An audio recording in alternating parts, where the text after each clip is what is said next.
Glória a Deus.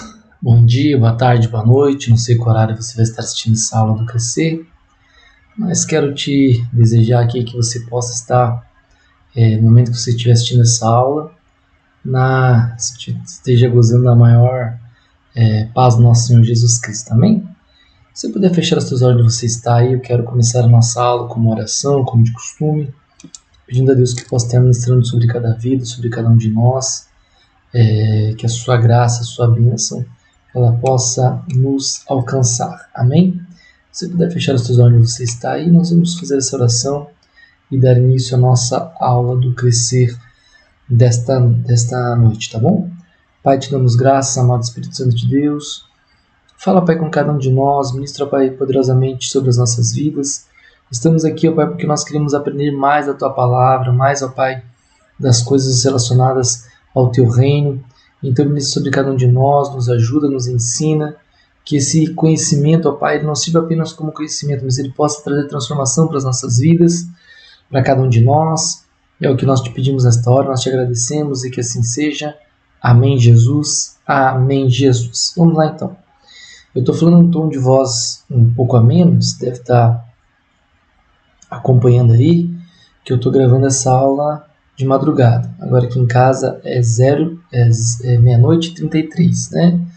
0 horas e 33 minutos da madrugada de terça para quarta. Deixar gravadinho para a gente não correr nenhum risco de ficar sem conteúdo do Crescer, tá bom?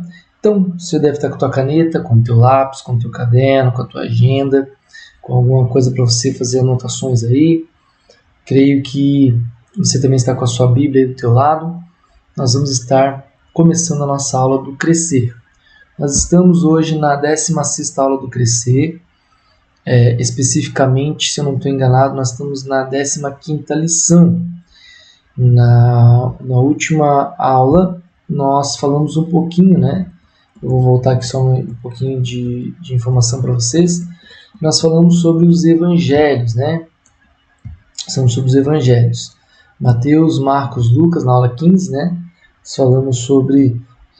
começamos a falar sobre o Novo Testamento. Nós falamos sobre os 4 evangelhos. Mateus, Marcos, Lucas e João. Explicamos um pouquinho sobre cada livro, né? Deles ali na última aula. E hoje eu quero entrar no restante do Novo Testamento.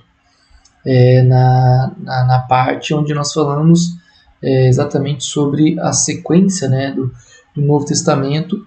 E para isso, já vou colocar o nosso primeiro slide aqui. Eu quero que você entenda que o Novo Testamento ele tem uma subdivisão nele, né? Ele também é subdividido como o Velho Testamento ele é subdividido. Nós começamos ali, se você pode perceber, né? Nós começamos com os Evangelhos, Mateus, Marcos, Lucas e João, ou livros sinóticos, como se fala na teologia. Nós temos um livro histórico, que é o livro de Atos dos Apóstolos, ok? O livro de Atos dos Apóstolos, a gente não tem tem muitos teólogos que dizem que ele foi escrito por Paulo, outros dizem que ele foi escrito por Lucas, que não era discípulo de Jesus, mas era discípulo de Paulo, né? Então a gente tem, na minha opinião, eu não sei dizer. Para mim, me parece que muitas vezes ele é escrito por Paulo, em algumas partes, alguns aspectos, mas em outras partes parece que realmente um outro autor deu continuidade ao livro, né? E nós também temos as epístolas. É interessante falar que as epístolas elas são divididas em mais 2 subcategorias. O que são epístolas, né? Aqui também há uma discussão entre os teólogos, fazendo a diferenciação entre epístola e cartas. As duas coisas são como se fosse a mesma coisa, mas no sentido diferente. Não é a mesma coisa, mas não é a mesma coisa. Por quê? Porque carta, no entendimento dos teólogos, ela é algo mais simples, menos cheio de detalhes, né? A epístola, ela já começa sendo epístola por causa do tamanho dela. Ela não tem o tamanho de uma carta. Normalmente ela é maior, o seu tamanho da sua escrita, né? As epístolas realmente, se for comparar o tamanho de uma carta, elas são muito maiores. Existem epístolas grandiosíssimas bíblicas, né? Como a epístola de Romanos, né? a epístola de 1ª e 2ª Coríntios, a epístola de Gálatas, a epístola de Efésios, a epístola de Filipenses, a epístola de Colossenses, a epístola de 1ª e 2ª Tessalonicenses. Todas as epístolas em si, elas são grandes demais para serem uma carta. Então, os teólogos entendem, né, que epístola tem diferença entre epístolas e cartas, né? Eles entendem que há essa distinção, né? Porque na verdade eles entendem que a epístola seria nada mais nada menos do que peças de literatura que foram escritas de uma maneira pública, né? Bem cuidadosamente redigidas. Diferentemente, as cartas, elas seriam comunicações particulares, sem maiores cuidados e sem maiores preocupações. Segundo esses teólogos estudiosos, as cartas de Paulo, elas estariam classificadas nessa última categoria. Porém, né, é bom a gente entender que as cartas do mundo grego-romano, elas variavam de obras-primas da retórica e até simples e curtos pedidos de dinheiro. Então, há uma pequena distinção aqui, né? E as cartas do Novo Testamento, elas estão em algum ponto entre a extremidade literária, como exemplo, Hebreus e Romanos, e a extremidade comum, por exemplo, Filemão e 3ª João, que são bem pequenininhas, realmente como se fossem destinadas para uma pessoa específica. Ok? Só fazendo essa distinção aqui para nós entendermos um pouquinho. Esses dias alguém me perguntou: pastor, isso que o senhor está falando está lá na apostila? Muitas coisas sim, outras coisas não, tá? Tem muitas coisas que eu vou escrafunchar na internet para trazer um conteúdo um pouco mais rico para vocês, tá bom? Então, tem as epístolas, como eu falei para vocês, as epístolas são divididas em 2 tipos de epístolas, né? As epístolas paulinas, é chamada assim por causa do seu autor, o apóstolo Paulo, e as epístolas gerais, Hebreus, Tiago, 1ª e 2ª Pedro, 1ª, 2ª e 3ª João e o livro de Judas, tá ok? E lá no final nós temos o livro de Apocalipse, ou o livro das profecias. Eu vou falar um pouquinho para vocês, antes das epístolas, sobre Atos dos Apóstolos. O livro de Atos dos Apóstolos, ele é de caráter histórico, como eu falei para vocês lá naquela outra tabelinha lá atrás, né? Nós temos os livros históricos, tá aqui ó, colocado aqui logo depois dos evangelhos, né?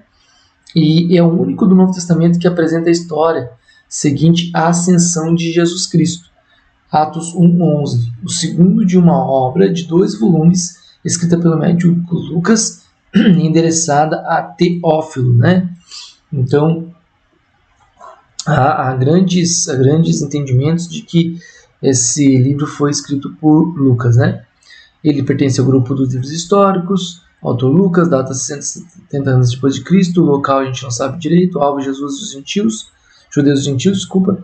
Versículo-chave Atos 1:8, expressão-chave Espírito Santo. Propósito: o livro de Atos ele foi escrito para fornecer a história da igreja primitiva. A ênfase do livro é a importância do dia de Pentecostes e o ser capacitado pelo Espírito para sermos testemunhas eficazes de Jesus Cristo. Atos registra os apóstolos sendo testemunhas de Cristo em Jerusalém, Judéia, Samaria e ao redor da terra. Qual é o propósito do livro, pastor? O propósito do livro o livro ele esclarece mais sobre o dom do Espírito Santo, o qual capacita, orienta, ensina e serve como nosso consolador. Ao ler o livro de Atos, somos iluminados e encorajados pelos muitos milagres que estavam sendo realizados naquela época pelos discípulos, Pedro, João e Paulo. O livro de Atos enfatiza a importância da obediência à palavra de Deus e a transformação que ocorre como resultado do conhecimento de Cristo. Há também muitas referências daqueles que rejeitam a verdade que os discípulos pregavam sobre o Senhor Jesus Cristo. Então, qual é o propósito do livro de Atos dos Apóstolos? Nada mais, nada menos do que relatar a história da igreja primitiva e também o pós, né? Aquilo que aconteceu após Jesus subir aos céus, a ascensão de Jesus aos céus. O que estava acontecendo, que estava borbulhando na igreja primitiva daquela época ali. O que mais? Esboço. Nós começamos com o período dos judeus no testemunho da igreja, Atos 1:8 ao 4. Período da transição, o testemunho da igreja, Atos 8, 15, 12 e 25. e o período dos gentios no testemunho da igreja, Atos 12, 1, 28 e 31. Então, 7 anos, 10 anos e 16 anos, né? Os 10 primeiros anos foi Paulo líder, e os 16 anos depois, Paulo ele assume a liderança. E nós vamos entrar agora nas epístolas, começando a falar sobre as epístolas paulinas. Lembra que eu falei para vocês que as epístolas são divididas em 2 tipos de epístolas, né?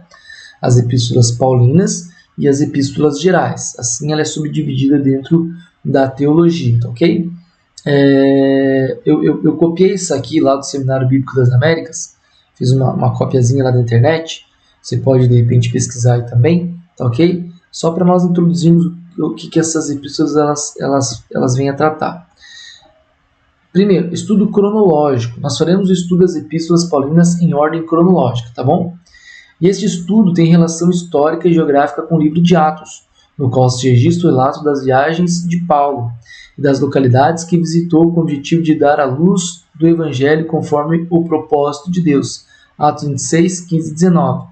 E nós dividiremos as cartas de Paulo em 4 grupos, segundo foram escritas em diferentes viagens e em distintas ocasiões. E esta mesma divisão as agrupa segundo os temas básicos contidos. Então, qual que é o primeiro grupo? O primeiro grupo, nós vamos falar da segunda viagem missionária de Paulo. Lá em Atos dos Apóstolos, nós vamos ver a história de Paulo começando o trabalho na igreja primitiva e ele fazendo algumas viagens missionárias para a instituição de novas igrejas. Paulo ele foi o principal missionário do Novo Testamento. Ele fazia viagens e ele fundava igrejas nos lugares onde ele ia. Ele pregava o evangelho, ele ganhava almas para Jesus, e ao mesmo tempo que ele ganhava almas para Jesus, ali naquele local, ele automaticamente ele colocava uma igreja local, uma célula, um pequeno grupo, e essa igreja ela ia caminhando com as próprias pernas e Paulo ia para um segundo lugar. Então, na segunda viagem missionária de Paulo, nós vemos esse primeiro grupo das epístolas. Paulo ele escreve as 2 epístolas, né? 1 Tessalonicenses e 2 Tessalonicenses, conhecidas como cartas escatológicas, relativas aos últimos acontecimentos. Eu não sei se você se lembra, mas eu lembro que eu expliquei para vocês que a palavra escatologia ela vem do estudo das coisas dos últimos dias, né? Tanto é que os estudiosos escatológicos eles leem muito Apocalipse, os livros de profecias, os livros dos últimos acontecimentos. E o livro de 1 e 2 Tessalonicenses, ele fala muito sobre os últimos dias. Então Paulo ele estava alertando a igreja lá de Tessalônica, né, sobre os últimos dias da igreja aqui na Terra, a volta de Jesus e muitas coisas nesse sentido, tá bom? Segundo grupo, a terceira viagem missionária de Paulo. Então Paulo ele escreve 1 Coríntios, 2 Coríntios, Gálatas e Romanos. Deixa eu só consertar aqui, que eu vi que tem um pequeno errinho aqui, né? Aqui, ó. 2 Coríntios. Então Paulo ele escreve 4 epístolas, né? 1, 2 Coríntios, Gálatas e Romanos. Elas são conhecidas como cartas soteriológicas, relativas à salvação. Então, o foco dessas cartas, dessas epístolas, é falar sobre a salvação, plano de salvação, salvação, salvação e salvação. Então, Paulo ele bate muito na tecla nessas cartas sobre salvação. E nós temos um terceiro grupo, que foi exatamente quando Paulo ele estava preso pela sua primeira vez que Paulo foi preso por amor a Jesus e por amor ao Evangelho. Então nós encontramos Paulo ele escrevendo as epístolas de Filipenses, Filemon, Colossenses e Efésios. E elas são conhecidas como cartas cristológicas, relativas à teologia do Filho. Então essas cartas elas dão ênfase a Jesus, né? ao Filho, a Jesus aqui na Terra. Então ela vai falar sobre esses assuntos e ela vai esmiuçar nessa parte teológica relativas à teologia do Filho de Deus, ok? Nós encontramos também um quarto grupo, que foi depois da primeira prisão e durante a segunda prisão. Então Paulo foi aprisionado na primeira e a segunda vez. Então Paulo ele escreve a epístola de 1 Timóteo, 2 Timóteo e a epístola de Tito. Elas são conhecidas como cartas pastorais, relativas ao ministério do pastor. Então você vê que são cartas específicas, né? É interessante, se você ler lá o livro de Timóteo, é um livro inspirador para a liderança, né? Onde Paulo ele vai estar falando exatamente quais atributos para um bom líder, os atributos para um bom pastor, os atributos para uma pessoa que deseja, uma pessoa que está à frente, uma pessoa que está liderando algo nas coisas de Deus. E Paulo ele é muito enfático, ele é muito detalhista, até na maneira como se portar, como se comportar, como tratar as pessoas, a maneira como tem que ser o caráter, né, de um homem, de uma mulher que pretende galgar, né, a essa questão de liderança, ou que Deus conduz ela para a liderança. Paulo ele traz atributos específicos. Eu gosto muito do livro de Timóteo. Paulo fala sobre diácono, Paulo fala sobre pastor, Paulo fala sobre todos os níveis de liderança dentro da igreja, e é muito bom, é muito lindo, é muito maravilhoso nós lermos essas epístolas de Paulo nesse quarto grupo, tá ok? Então nós entramos nas epístolas gerais. O que seriam epístolas gerais, pastor? São as epístolas que não são as epístolas, as canções gerais. São as epístolas que também são cartas escritas dentro do contexto bíblico, mas que não são escritas por Paulo. E quais são as epístolas gerais? Quais são as cartas gerais? A carta de Hebreus, a carta de Tiago, a carta de 1 e 2 Pedro e a carta de 1, 2 e 3 João, e também a carta de Judas. São 5 cartas que os autores, que o autor não era Paulo. Tá bom? Um resumo. Hebreus fala da superioridade de Cristo. Tiago fala a fé e as obras. 1 Pedro, como vencer no meio do sofrimento. 2 Pedro, crescendo em Cristo até a sua volta. 1 João, a comunhão e a confiança dos filhos de Deus. 2 João, os falsos mestres. 3 João, exortação e elogios. Judas, a apostasia. Eu voltei, né? E aí nós entramos também no livro de Apocalipse. O que é o livro de Apocalipse? Apocalipse é notoriamente o livro mais difícil e mais espantoso do Novo Testamento. Entretanto, ele é também indubitável que acharemos que valeu a pena e muito lutar com ele até que nos tenha fornecido suas bênçãos e nos tenha aberto seus tesouros. William Barclay falou essa frase aqui, né? Informações básicas sobre o livro de Apocalipse. Grupo Apocalipse, escrito em forma de carta. O autor, o apóstolo João. Data entre 90 e 100 anos depois de Cristo. Onde que ele escreveu? Lá na ilha de Patmos. Ele estava aprisionado, né? Alvo, as 7 igrejas da Ásia. Versículo-chave, Apocalipse 1:19. Expressão-chave, a vitória de Cristo e da sua igreja. Nós temos um pequeno esboço aqui do livro de Apocalipse. Coisas que viste Apocalipse 1, coisas que são Apocalipse 2 e 3, coisas que hão de acontecer, Apocalipse 4 e 24. Nós temos a visão de Cristo e a visão da consumação dos séculos. Eu vou voltar um pouquinho com vocês, só para nós falarmos aqui um pouquinho das epístolas, tá bom? Das epístolas de Paulo, as epístolas paulinas, né? Nós vamos falar um pouquinho sobre estas epístolas paulinas. Deixa eu só ver uma coisa aqui. Aqui, ó. Como eu separei por grupo, eu vou dar uma olhadinha lá na apostila com vocês. Quem tem a apostila aí na sua mão, né? Você pode acompanhar comigo lá na página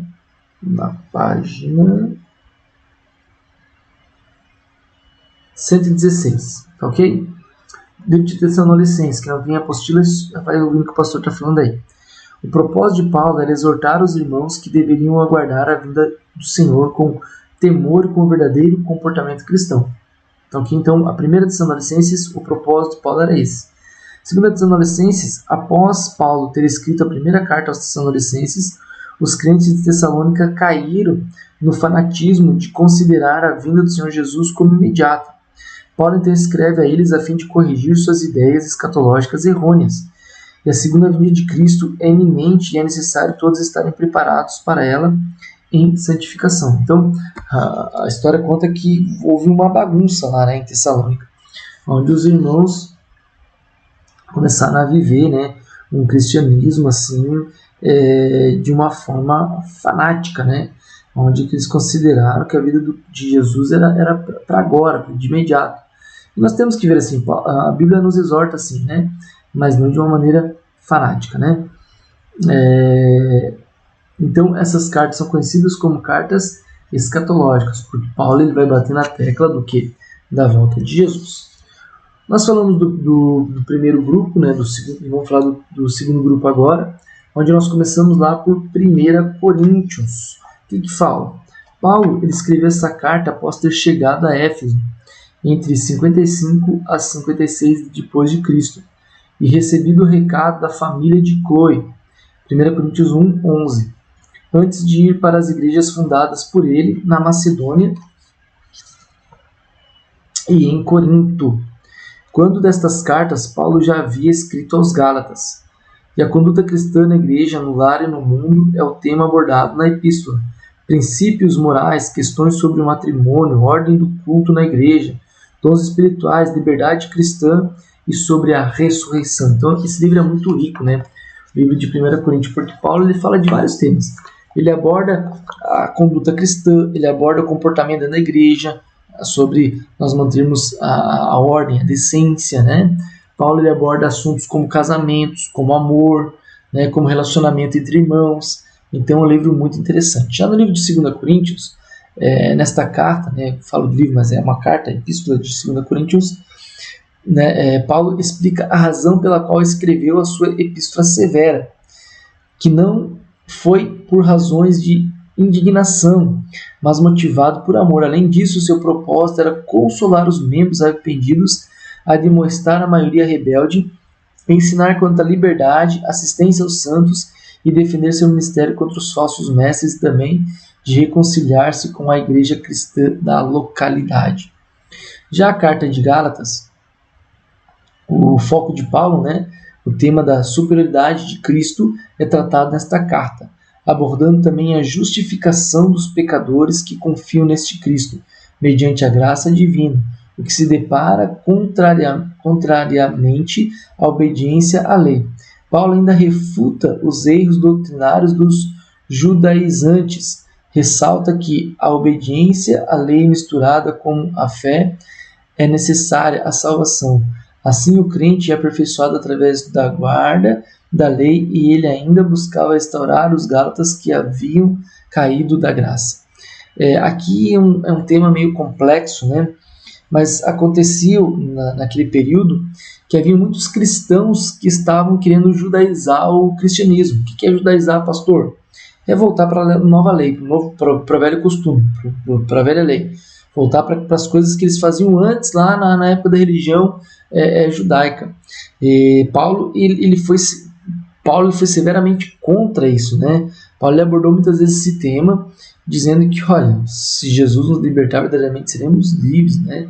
Ele começa a falar de vários assuntos, ele começa a falar de vários temas, ele começa a tocar em várias teclas, a desmistificar essa questão dessa tentativa de judaizar, né, o cristianismo, tá ok?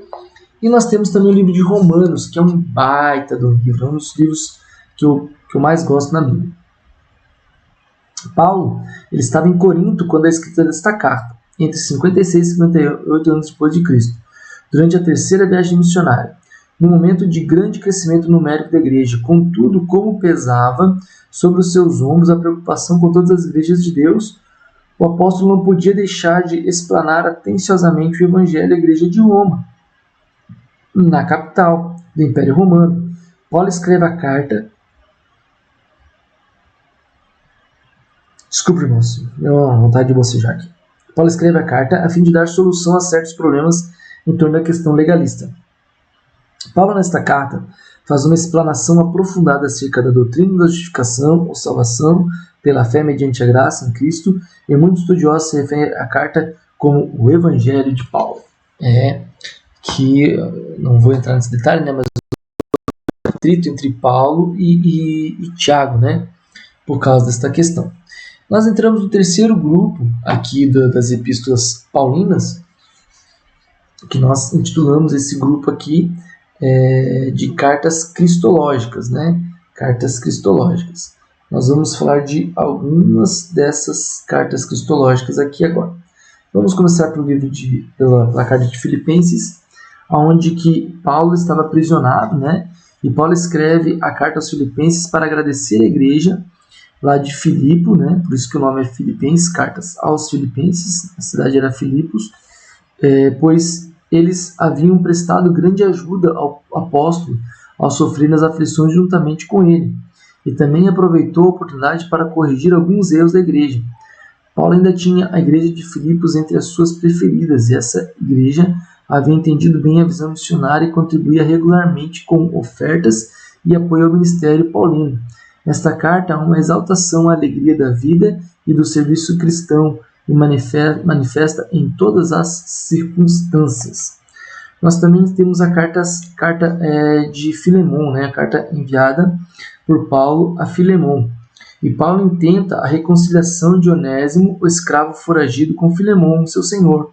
Paulo instrui-lhe que a nova condição em Cristo nos traz a uma maneira diferente de encararmos a organização social, uma vez que, no caso específico, os dois agora são irmãos em Cristo. Olha só que coisa doida, né?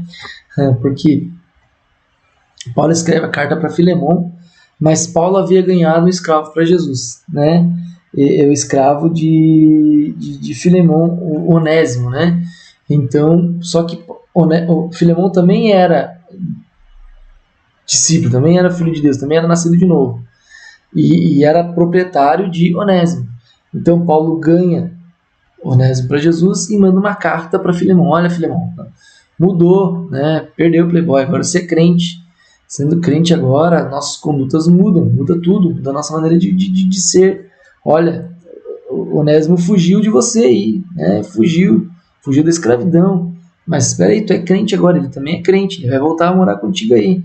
Então receba ele não mais na figura de um escravo, mas agora receba ele na figura de um irmão em Cristo. É muito doido isso, né? Então tu vê como a Bíblia ela é interessante. Também temos a epístola de Colossenses. Nesta carta, o apóstolo Paulo defende a pessoa de Cristo, que estava sendo colocada em desvalorização pelas heresias correntes, principalmente por um tipo de gnosticismo primitivo. Faz também entender os desdobramentos morais que a vida e a pessoa de Cristo nos inspiram na sua morte, ressurreição e exaltação, a fim de combater a heresia gnóstica que havia se levantado fortemente em Colosso. E aí nós temos a Epístola de Efésios. É outro livro top, né? O livro de Efésios, a Epístola de Efésios. O que fala na Epístola de Efésios, pastor? Qual que é a lógica dela? Nessa epístola é tratada a eterna vocação da igreja em seus desdobramentos eternos e temporais. Nos desdobramentos eternos, vê-se a eleição eterna de Deus segundo sua presciência, enquanto nos desdobramentos temporais vê-se a igreja como o corpo de Cristo, do qual ele é a cabeça.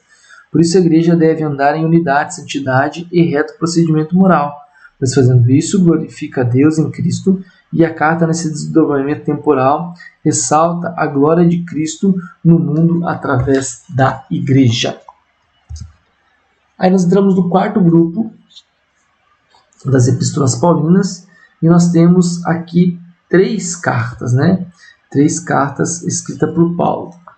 A primeira carta que eu falei para vocês lá anteriormente, a primeira e segunda carta foi escrita para Timóteo, né? Paulo escreveu ao seu cooperador Timóteo para instruí-lo sobre o ofício pastoral devido à sua preocupação como jovem pastor nos deveres do seu cargo.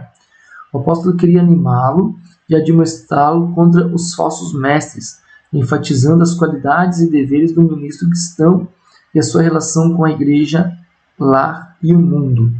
Segundo Timóteo, o teor desta carta é a lealdade ao Senhor e a verdade frente à apostasia, a perseguição e a morte. Em Roma, Paulo pede a presença de Timóteo e o admoesta contra os falsos líderes, animando-o em seus deveres, além de fortalecê-lo contra a perseguição vindoura. Nós também temos a epístola a Tito, né? Paulo havia deixado Tito na ilha de Creta, a fim de que ele organizasse a igreja local.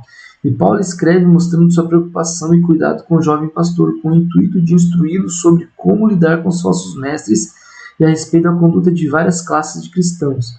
Nesta carta, esclarece a forma como deve ser a Igreja de Cristo, isso é, a organização de uma verdadeira igreja. E agora, pastor, nós entramos nas epístolas gerais. E nós vemos aqui a primeira epístola, a epístola de Hebreus, né, nas epístolas gerais. A epístola aos Hebreus, ela compara Jesus com o antigo pacto e o apresenta como o cumprimento de todas as promessas messiânicas. E tal comparação visa demonstrar a superioridade de Cristo sobre tudo quanto o Antigo Testamento tem a oferecer. O tema que percorre a carta do princípio ao fim é Jesus Cristo é superior a. Ele é superior aos anjos, aos profetas, aos sacerdotes, levíticos e etc. É descrito como o Criador de todas as coisas, esplendor da glória e imagem de Deus, aquele que tudo sustém com seu poder, que nos purificou de todo pecado e está sentado à destra de Deus. Nós também temos a epístola de Tiago. O objetivo de Tiago, ao escrever, parece ter sido duplo. Primeiro, exortar os crentes e demonstrar a fé, a perseverança durante suas provações e adverti-los dos pecados que resultam da desaprovação divina. Os cristãos judeus atravessaram um período de provações e tentações e Tiago escreve para animá-los e para confortá-los. Sucediam-se grandes desordens nas assembleias cristãs judaicas e ele escreve para instruir tais reuniões. Nós temos a epístola de 1 e 2 Pedro, né? A epístola de 1 Pedro, ele escreve essa epístola com alegre esperança a fim de levar o crente a ver a perspectiva divina e eterna da sua vida terrestre e promover orientação prática aos cristãos que se encontravam sob o fogo do sofrimento entre os pagãos. O cuidado de Pedro visava evitar que os crentes não perturbassem sem necessidade o governo, e sim seguissem o exemplo de Jesus no sofrimento, sendo inocente, mas portando-se com retidão e gratidão. Só entenda o contexto aqui, né? Então Roma começa a perseguir os cristãos e matar muitos cristãos, né? Bota fogo nos cristãos em praça pública, pendura em postes. A história conta que os cristãos iluminavam, né, a Roma. Então, o que acontece? Obviamente, muitos cristãos começam a querer se levantar, se rebelar contra o governo daquela época. E Pedro, ele admoesta a igreja daquela época a se manter firmes e a seguir o exemplo de Jesus. Né? Olha, não é por aí, segura o piano, você é crente, você não pode seguir dessa maneira aí, né? Então Paulo começa a admoestar. Desculpa, Paulo, não, Pedro, né? Pedro, ele escreveu, agora é a pessoa de 2 Pedro. Pedro escreveu esta carta para exortar os crentes a buscarem com diligência a santidade e o verdadeiro conhecimento de Cristo, e para desmascarar e repudiar a atividade traiçoeira dos falsos profetas e mestres, que agiam nas igrejas da Ásia Menor, pervertendo a verdade bíblica. E 1 e 2 João, pastor, são epístolas também maravilhosas, pequenininhas, mas maravilhosas. João, ele escreve aos cristãos que estão enfrentando o assédio da heresia e presenciando o aparecimento do anticristo, né, ou de anticristos, né, que os pervertiam na fé. Esses cristãos haviam sofrido com esses ataques e precisavam ter sua convicção soteriológica reafirmada. Os crentes foram motivados a desfrutar da comunhão espiritual e da certeza da salvação pessoal, apresentando os critérios que definem a genuína comunhão cristã com um Deus santo e amoroso.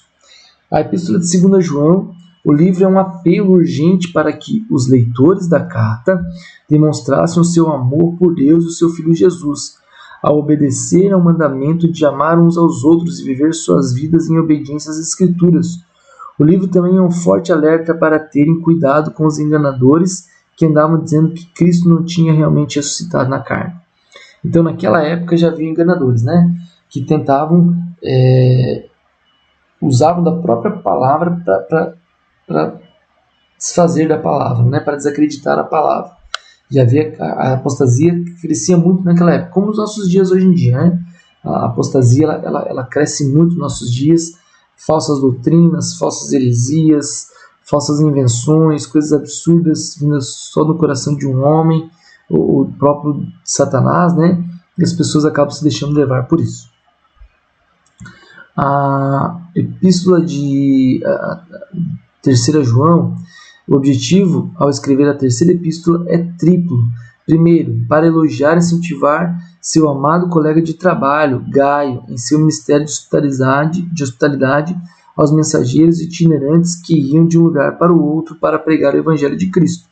Segundo objetivo, adverte e condena o comportamento de Diótrefes, líder ditatorial que tinha assumido uma das igrejas na província da Ásia e cujo comportamento era diretamente contra tudo o que o apóstolo e seu evangelho representavam. Terceiro, ele louva o exemplo de Demétrio, discípulo sobre o qual relatava-se um bom testemunho. E aí nós vemos a última epístola das epístolas gerais, a epístola de Judas. Judas é uma epístola bastante sucinta, ou seja, bem pequenininha, com apenas um capítulo. Como em tantas outras, procura o escritor alertar os seus leitores quanto à presença e ação de pessoas mal intencionadas que procuravam desconstruir a fé dos irmãos. Ao mesmo tempo, incentiva-os a se manterem firmes, edificando-se na fé comum. Fechou, meus amados? Eu já falei de Apocalipse, então eu não vou falar agora não. Já falei antes, né? Encerramos ali o livro de Apocalipse, e na próxima aula nós vemos como uma outra aula, uma outra lição para nós estudarmos com vocês. Eu sei que ficou um pouco corrida e o conteúdo era bem bastante grande, eu precisava dar uma acelerada em alguns pontos para a gente poder vencer, né, a matéria toda nessa noite aqui. Vamos orar então, queridos? Vamos falar com Deus, vamos agradecer por este momento. Se você tem algum pedido de oração, coloca aí diante de Deus agora, vamos orar por você. Vamos interceder pela sua vida, pela sua família, pedindo ao amado Espírito Santo de Deus que possa estar te abençoando aí no nome de Jesus, tá bom? Deixa eu orar para você então. Querido amado Espírito Santo de Deus, nós te damos graças, ó Pai, por mais esta aula do Crescer.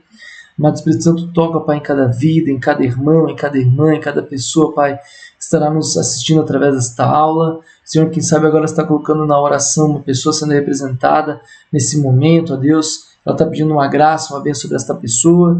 Nós oramos, ó Pai, pedimos sobre ela a tua cobertura do teu poder, o teu amor, da tua unção.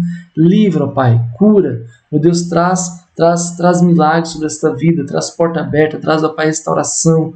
Nós oramos, amado Espírito Santo, nós te pedimos que a tua bênção, a tua graça esteja sobre cada um deles. É o que nós te pedimos nesta hora, nós te agradecemos e que assim seja. Amém, Jesus. Amém, Jesus. Queridos, Deus abençoe você. Abençoe sua família, abençoe sua vida. Prazer estar aqui com vocês em mais uma aula do Crescer. Estamos encerrando ela aqui agora.